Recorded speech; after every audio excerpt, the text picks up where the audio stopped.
forgot my mask in my car. So we'll just have the emergency one. Okay, I would like to start off today's shiur with, I have an acquaintance who is a younger rabbi, and he called me, he came over to me and he said, I was asked a question and I wasn't sure how to answer. I would like to ask you the question, hear what you have to answer. So I told him what I thought. He called me, he said that someone called him and asked them if their child is learning to play a musical instrument, and they want to know if they're allowed to continue with their lessons in the 3 weeks. And to make matters clear to me, he said, and you understand, the person who's learning to play a musical instrument, everybody has to suffer listening to them. You know, they're not at the point that they're, they sound like Beethoven or something like that. They sound something like Screechy Weechy, and it's excruciatingly painful to be there, right? So therefore, he wanted to know if it's mutter or asur. So I asked him, I said, what is your question? You want to ask the halacha question? You want to know what I would answer to the, what do you want? What exactly is your question? So he said, I want to know what you would say. So I said, what I would say depends who's asking. But if you want to know if it's mutter or asur, he's at a point where al pi halacha technically it's technically mutter for him to do it because that's not called music. Okay. So he said, oh, that's what I figured. That's what I told the guy. I said, I didn't say that's what I would say. I didn't say that's what I would say. So I told him, let me tell you a story. I don't recall if I ever said over the story in the shiur, but it's really a very important story. There's a guy who I know very well, that an Israeli guy.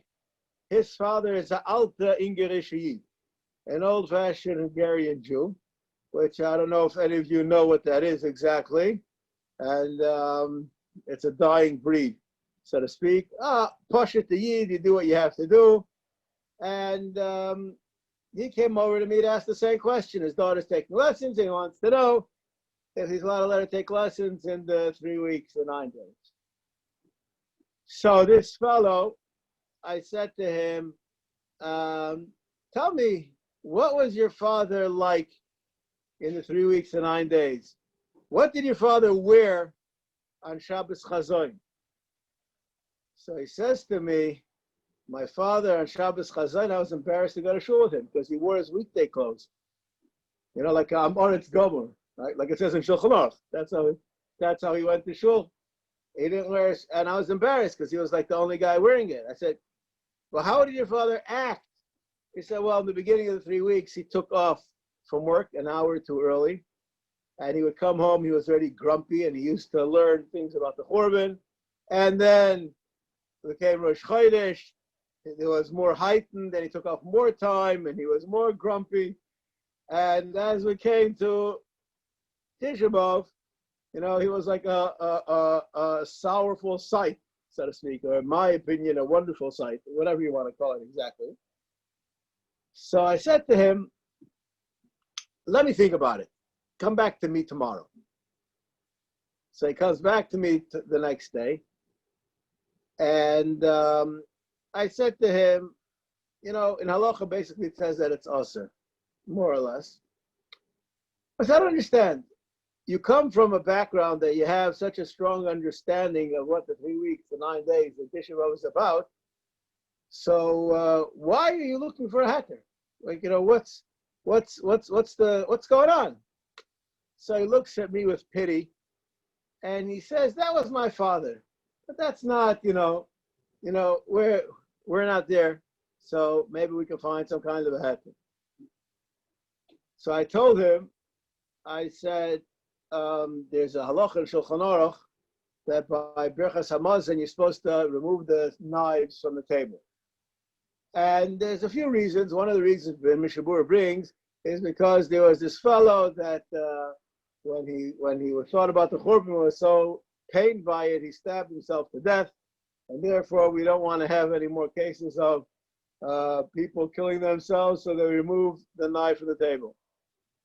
So the Kotzker Rebbe asked, he said, that's very nice, but I don't think you have to be Lloyds of London to insure that guy nowadays from stabbing himself, So what's the answer to the question? So the Kotzker said, we want at least that we should know that there were one such people. But if you're going to be matir to keep the knives on the table, so then we're not even going to have that memory. So I said, if you're going to allow your daughter to listen, play, do the music, so you're not even going to resuscitate a dead memory. And he walked away, not very happy. But this is a story that I told this fellow, and he was very happy with the story. And he said he'll use it. He'll find some place to use it in the future. And I would like to preface, we're learning about the 3 weeks, that we're going to be jumping from right and wrong to proper and improper, mutter aser. No, it's not all the same thing. There's a idea which Chazal are trying to impart to us, and if you circumvent it, so you may have kept the letter of the law, but you didn't keep the spirit of the law. Now I'm going to use an example of this, and I will say as follows. In my opinion, there is no heter. But I know that there are some people that say that there is a heter to listen to a cappella music. A cappella music is some fancy way of describing what I call a keyboard. Now, I'm not unaware. I'm aware that a cappella music is music sounds that are made by the person's mouth, and the keyboard is this like a piano kind of a looking thing that has all kinds of, it's I call it a kalaya between a piano and a cockpit of a plane, someplace in between. That's what a keyboard is. Yeah, is that about right? Something like that. Anyways, so as far as I'm concerned, you want to have a kli shiur, so you have a flute, you can have trumpet. What's keyboard?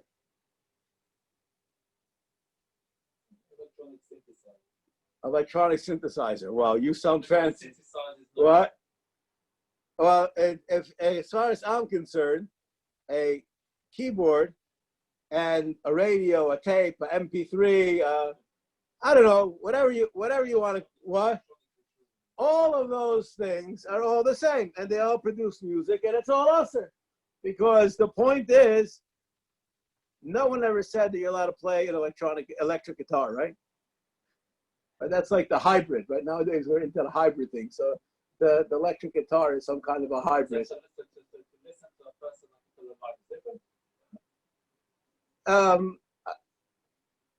Well, I'll touch on that. That's a complicated question. But the bottom line, and this is the opinion of the Poskim, that it doesn't make a difference where it's coming from. If it's music, it's music, it's music. And if you can have a cappella music, which sounds like the regular thing, so then it's the regular thing. There is no real basis for a heter. It's not that there's something particular about pianos that we don't like, and keyboards that we do like. It's all the same. That's my opinion. So that's nice. But Lamaisa, there are those who say that it's permissible. Now, let's say it's permissible. And again, that's not my opinion. I don't think that's permissible. Is that what you're supposed to be doing? In other words, there's a reason why you're not supposed to be listening to music. You're not supposed to make yourself happy. So you found a way to get around halacha. So very nice. I'm going to be very very mean over here, because I believe that this is a cousin of mine's joke, It's an absolutely wonderful joke. And there's nothing about this joke that's funny. And this is, I think, the biggest Musar Haskell that I could share with you in preparation for today's shiur. He was a guy who was a menuvel b'shus HaTorah. He had a heter for everything that he did. And he died, whenever he lived a ripe old age. And he was going to Beis Din Shalmaila, and he came with his notes. He had notes on all of his shtiklach Torah to explain why everything that he does is mutter. And they go to Beis Din Shalmaila, and the Malach Ra over there lists off every single action. Then the guy has a smug smile on his face, I'm going to get my way out of this. And after the guy's all finished, so the guy gets up there and he starts darshaning his Sheva Brachas Torah. So to explain away why everything which that Malach, that Amoritz Malach said is Aser, he's going to explain why really it's all mutter. And after he finished, many cups of coffee later, in Beis Din Shalmaila, so they sent him out for the Dayanim to litigate on this case. And fine, they call him back in, and they say, you get Olam Haba. Okay. Yes. Okay. He's getting Olam Haba. All right. So the two policemen, they grab him from the sides, they take him to the elevator, and they press the down button. And he said, no, you guys must have made a mistake. They said Olam Haba, you have to press the up button. He said, no. I know you're going to Olam Haba, it's fine. This is the way to Olam Haba. So they press the down button. They go to the basement. And then after they get to the basement, the guy takes a rusty key out and opens up this door. And they go down 2 flights. And they get to the bottom. There's another door. And he opens that up. And you can already hear the rats and the bats that are in there. And the guy says, hey. And he's like terrified. He says, hey, you're not supposed to go to Olam Haba. So the guy gives him a kick in the pants and sends him rolling down the stairs, and he said, we found the shita that says this is Olam Haba. Okay? So each person will get what they rightfully deserve. Okay? Simcha, you like that joke? Okay. Anyways, it's not funny. That's what I'm saying. This is not a funny joke. So, but it's an idea a person has to be really aware of what's going on. So we're going to start with shehechiyanu.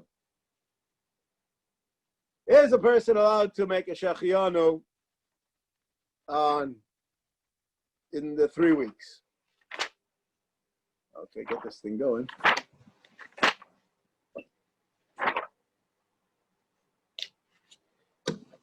Tavkuf nun aleph yud zayin. Tov li zoher milomar shehechiyanu bein hamitzarim. Did it say aser? Read that one more time. Anybody who knows gematrias. Tov li zoher milomar shehechiyanu bein hamitzarim al pri or al malbush. A person should try to avoid. Is that a good translation? Lev, is that a good translation? Should try to avoid? Okay. How hard do you have to try? I'm not sure. Avol al pidyon haben omer v'lo yachmitz hamitzvah. V'chei pri shelo yimtzach ha'tisha b'av mutar levarach v'lo ochlo bein hamitzarim. If you're going to have, if imla achshav emasai, you're not going to be able to do it all together. So then the halacha is that you're allowed to do it then. Now, why is someone supposed to avoid? Says the Mishnah Berurah. Avagav defilu over mubarach shehechiyanu. It's a zman of peronius. We're not like happy with this zman.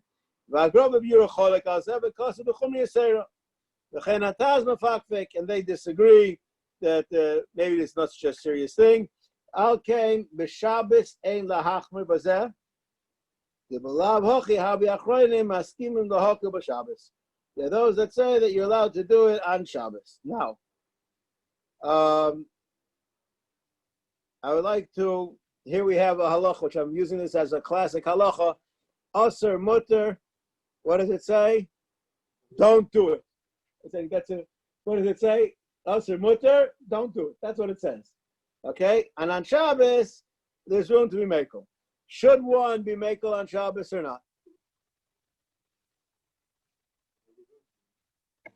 There's room to be makel. That means if I have a choice, I went to the store and I saw now mangoes that they came off the 25 shekel a kilo. Now they're only 15 shekel a kilo. I think, wow, what a bargain. Just wait till 2 weeks from now when it'll be 8 shekel a kilo. Anyways, what to say, oh, I'm going to buy it for Shabbos. I say, oh, I really would love to have a mango. I can have one on Shabbos. Is that the same thing? Huh? So it depends. There are actually those Achronim will say that the reason why we're makel on Shabbos, there are many different reasons that are given. Those that say because the mitzvah of Einik Shabbos factors in. So even though there's a minig, but Einik Shabbos is a mitzvah. So this mitzvah outweighs that mitzvah, and if you're doing it on Kavod Shabbos, there's more of a reason to be makel. Okay. That's one. Yeah. I can't hear you. It's fine, I was on mute. You're not addressing what the bracha of shehechiyanu is. When you say shehechiyanu, lazman hazeh, it means to chaf tammuz, or shehechiyanu means to the ability to eat this fruit. It means chaf tammuz. That's exactly what the Mishnah Berurah says. An oval is allowed to say it because it doesn't, there's nothing wrong with that day of the year. Whereas here, it's affecting that this is a negative time of the year.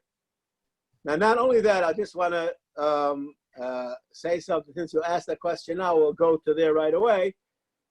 If a person, and we're going to use this as an example, a person wants to buy a new car.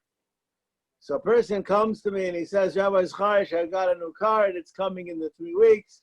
Can I use my new car in 3 weeks? So I'll say, Avada, you could use it, and don't forget to make a toiva meitiv. Why? Because everybody gets a car. The Avada, what they have in mind is to do mitzvahs with it. They're going to give people rides. Their family. They're going. The bracha, which is, well, I would say, is more or less a proper bracha to make on a car, is a toiva meitiv, and there's no problem with making that bracha, which is actually even a souped up shehechiyanu. It's a shehechiyanu to a higher level, but it doesn't discuss the time. So it's permissible to do that. Now in a minute I'm going to retract that statement 1 second, but that's the simple halacha. A person cannot buy can't buy a new suit, but he can buy a new car, right? Isn't that like a funny kind of a thing? Only, I assume that just only one person wears the suit, right? So we'll leave it. I'll leave it at that. That's as far as I'm concerned, that's a given. That only one person is wearing the suit. Anyways, so that's one thing. There is Ari.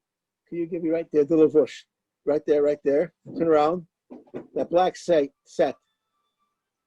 Or Chaim, the last chelik, or Chaim.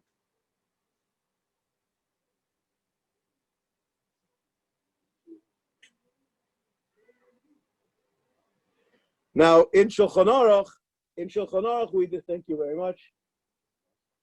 In Shulchan Aruch, we discussed two things. We discussed making a bracha, a shehechiyanu, on a fruit and on a baguette. Two different things. Says the El Yerabba, Yesh Nizar, Metamanal Kiwat Shazman Hahu Zman Peronius. Sheffer, right, discussing your point exactly. Since that time is a time of Peronius. The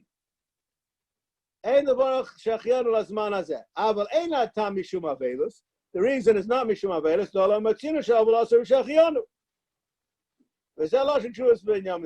okay, Shein Lama Bizman, Aval Tsar Shehechiyanu Bizman Hazeh. Okay. The boss denominator.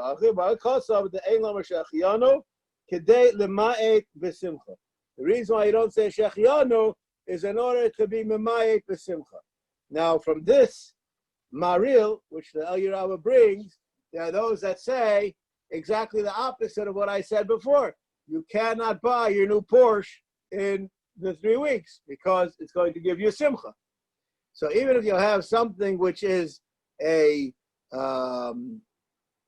technical, legal thing to do, But a person shouldn't do that. Now, that's here we have this layoff again, that there are some places who say the Mishnah Brura doesn't make a distinction, but there are those who do, and they say that you're allowed to eat a new fruit, but you shouldn't wear a new bagged even on Shabbos. The Mishnah Brura says that one can, but there are those who make this distinction because there's an aspect of there's either on the fruit there's an aspect of finding Shabbos, and on the clothing there's an aspect of greater simcha. So that's a nakuda which I think is very important to hammer out. Okay, so we have over here. Moshe writes about a person needs a car for his business or something like that, so then he's allowed to buy it, maybe even in 9 days. The shehechiyanu becomes it's a utilitarian purchase, not a enjoyment purchase. Okay. Anyways, that's the first nakuda which I'd like to say. So this is here we have the shehechiyanu, and it's not the right thing to do. That's the minhag in Klal Yisrael is that it's not the right thing to do, and one should avoid it. Okay. I got a phone call today, and somebody called me and asked me a question that someone actually from the shul, and he said he wants to know what the halacha is. His daughters want to go to the beach. So he wants to know, he heard that one is not supposed to go to the beach in 3 weeks. So he said, what do I have to say? So I said, I'm not for going to the beach in the 3 weeks, but if you want to go to a pool, this is not a news item right now. We're not discussing anything to do with any news.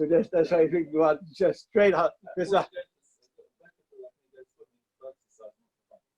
Yeah, but what's the difference? What's the difference? The difference is very simple. I'll just introduce you, I used to swim 5 miles straight. I used to do that once a week, all the time. For a few years I did that. And I almost drowned once in the ocean. The water that I was in was lower than my waist. And I got pulled in. No, there's nothing, I couldn't stand. I was standing up. It's so going to the ocean, going to the beach, it doesn't say that's the. That's right. What? There's a lifesaver. So I want to tell you something. No. So the truth of the matter is, I don't know what to tell you.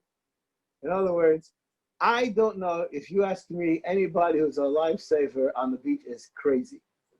I can't understand how they do a good job. I'm not. But it's they're like millions of people there, and I don't know how to do it. I really don't know how to do it. But as I'll just tell this to you, okay? Somebody said to me, I like to go to the Kaisel, when there's a lot of soldiers there. So when there's a lot of soldiers there, I don't like to go to the Kaisel because all the soldiers by the Kaisel are just making it so that it should be evil like when they're not there. When there's a strong military presence, I'm not talking about the Tekes Hashbah. I'm talking about then I'm more scared. The fact that there doesn't make me safe. It makes me feel. I don't like to go to Harlem because there's a policeman on every corner. It just doesn't help me. You understand?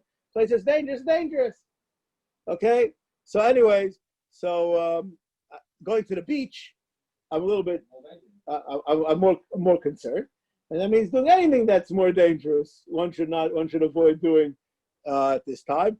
Usser, I can't say that it's usser. So I said to him, as far as I'm concerned, your girls you want to know if that's the thing that they should be doing in the 3 weeks. He said, this year, I don't think that this is the year to be machmer on your kids on things that are mutter, because our kids are probably as spent as the parents. Okay, they're any break that they get is, and you can tell them. I think you can tell that to your children, Bishmi, that I'm saying that this year is this year. This year is hopefully it's a special year and it's not going to repeat itself. But let's just leave it at that, But I feel that this year it's probably important to let your kids get some kind of a break. And therefore, I think it's Beseder Gamor. You can let them go to the beach, not to the beach, but to the pool. And if you don't have no pool to go to, and they want to go to the beach, so this is not a, I don't have an answer to that question, because it's just a person has to be aware that the Makor Chai from the Chavos Yair says not to go swimming in the rivers because it's dangerous, and in as much as it is that it shouldn't be done. I can't say more than that, because I can't say more than that. But that's the concept. The concept, I believe, is and this year there's a greater need. So then that would be the proper thing to do. I had somebody last Wednesday, that had his child have an operation. I said, push it up if you can have it not in the 3 weeks, because an operation is dangerous. So this is an important idea. Person has to realize it's not chiseled in stone. It's mutter, technically mutter. Whether one should do it or shouldn't do it, so that depends on the other factors that have to be factored in. All right. Here.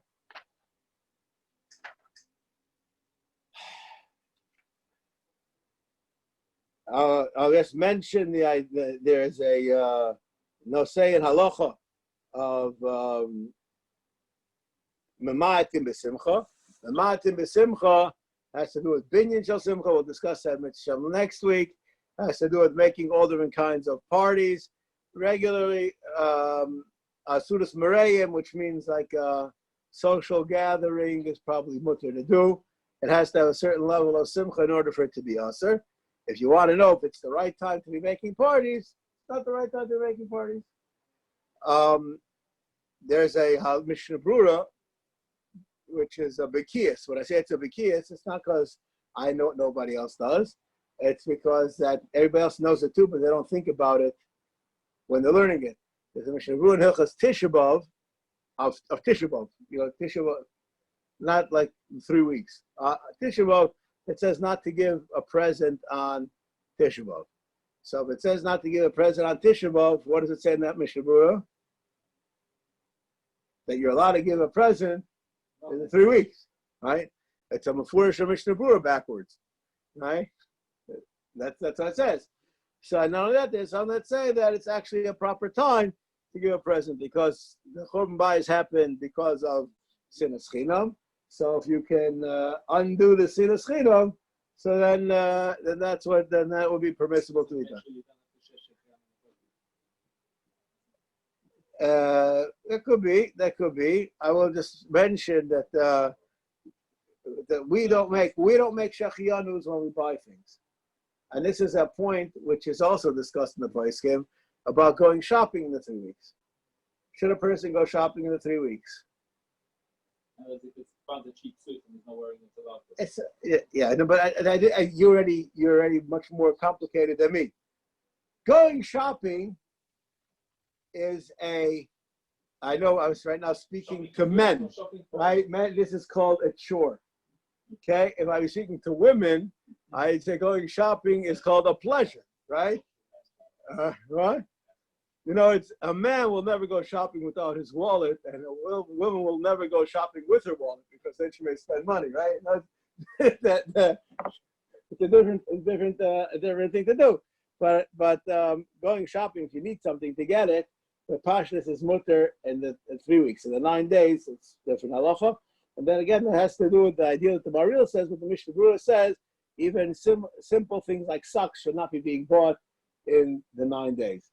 Okay, but beforehand, going shopping, we don't make shehechiyanu, and therefore it's permissible to be done. Whether one should be doing it or shouldn't be doing it. So this is I'll just go back to the music issue for 1 minute. And what I'm saying right now is not only my opinion. It's many poskim's opinion. But before I say that, my opinion, I just want to preface something from Shlomo Zalman Auerbach. There's Lev Malka, if I'm not mistaken, that's called Benny Fisher's thing. What's that called? Lev Malka? Lev something, I can't remember right now what it's called. Whatever, it doesn't make a difference. I called it once in the 9 days, and I was very surprised that the switchboard had, when you're waiting, they're playing music. So I asked him afterwards, why are you playing music? You know, it's in 9 days. Why are you being machshel people? People who call you are all fluent people. So he said, Rosh Shlomo Zalman told me to leave it. So I asked him, why did Rosh Shlomo Zalman tell you to leave it? So he said, the people that are calling you are Tzabrochen Yidden. So I want to translate that. Aryeh, how do you translate that? Tzabrochen Yidden? Downtrodden Jews? It's, I don't know, that's broken in spirit. Maybe that's, I don't know, there must be some good word for it. Anyways, so it's a mitzvah to perk them up, to be misameach them. So let them have that music. They'll take away some of their troubles, and that's fine. Now, I'm not Rosh Hashanah Zalman Auerbach, and I'm not, I don't know. I thought it was not a Tzabrochen person. I was calling because I had to find out something for somebody else. But be it what it may, is that called a sibrit that it's mutter or not? What is that? That's a heter. So if you don't need it, okay. Here we have a connoisseur. Okay. More music you're hearing means you have to wait. Okay. Fine. There's nothing can't music. That's to do it. If you know that you heard 6 songs already, you've been on the phone way too long. Whatever. The bottom line is that there are many people that need the music for therapeutic reasons. They have emotional conditions, etc. And fine, that's anything that's for a medicinal reason.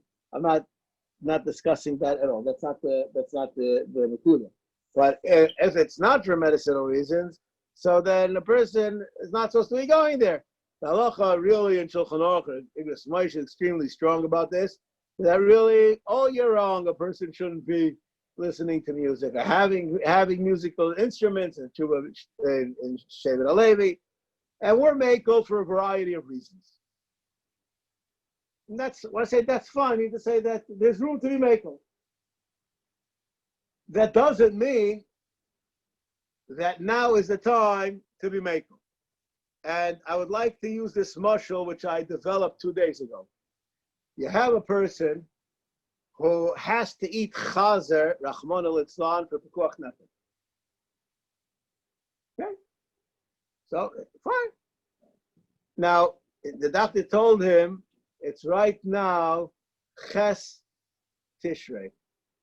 The doctor said, by the time Yudalit Tishrei comes by, you have to have eaten this chazer. You can have any time you want between Ches Tishrei and Yudalit Tishrei. So the guy says, okay, the Rabbi said, it seems to me that the best time for me to have it is on Yud Tishrei. He's a choyle, anyway, he's eating on Yom Kippur. All right? Is there anything wrong with him having the chazer on Yom Kippur? No. Nothing wrong. On Tisha B'Av. It's like adding insult to injury. Why it's mutter? If you're already doing something wrong, why do something wrong anymore? Yeah, but because what you're doing is you're scoffing at Yom Kippur. Right? Whether it's mutter or not, it's not the time to be eating chazer. I don't think it needs much explanation, this concept, right? So, and yes, there are times when we're thinking more about the korban bias, that it demands that we do more. I'll just say over from Rabbi Yosef Chaim Sonnenfeld.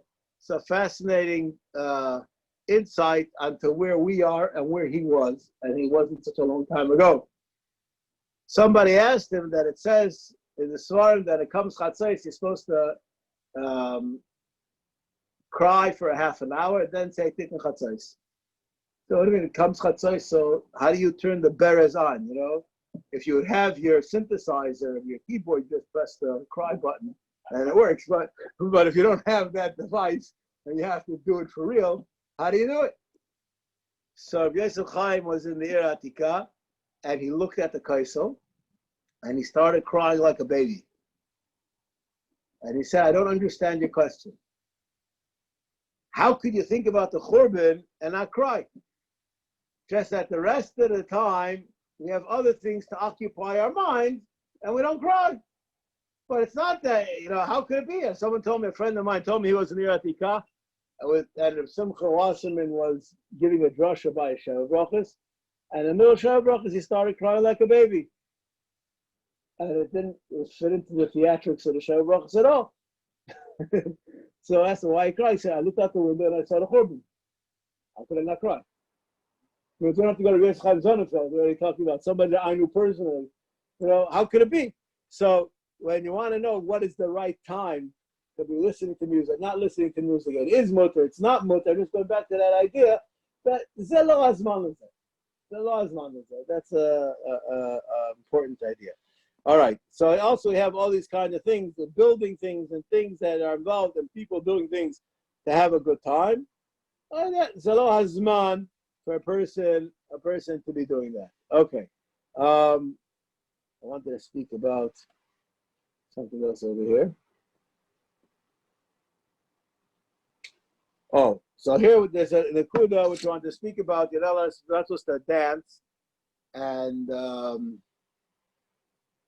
there are bar mitzvahs, and there are erusins that happen, and each one with its own nature of exactly what's mutter and what's also. I'm not getting involved in that right now. We don't have that much time. But the dancing is awesome. The dancing is awesome. And it's important that people, don't realize, you're at a bar mitzvah, you're at a and people want to dance, and people want to sing, and people want to have music. Ze lo hazman. That which is mutter, and that which is aser, and that which falls in between. And again, here the dancing is also, that's unfortunate. Rav Avrohom Baruch discusses it. It should not be done. Not only that, there are those who discuss the minig is, somebody asked me, people singing together is generally considered mutter, but that's called when you're singing. When you're singing a cappella, so then you're not singing, then you're playing music with your mouth. In other words, I just, somebody asked me once about a cappella music. I said, what's whistling? It's almost a flute, right? That's basically what it is, right? So a person should, I didn't say that. I didn't say that whistling is also, I didn't say that. There's a discussion in Halacha Shabbos about whether whistling is mutter or also if there's a gzeira, shemini sakin klishir. But a person should keep in mind that the dancing is vaday also. There's nobody that's mutter, even if it's a sudas mitzvah. That's it. I gotta get on to. Have a good night, people. Yeah.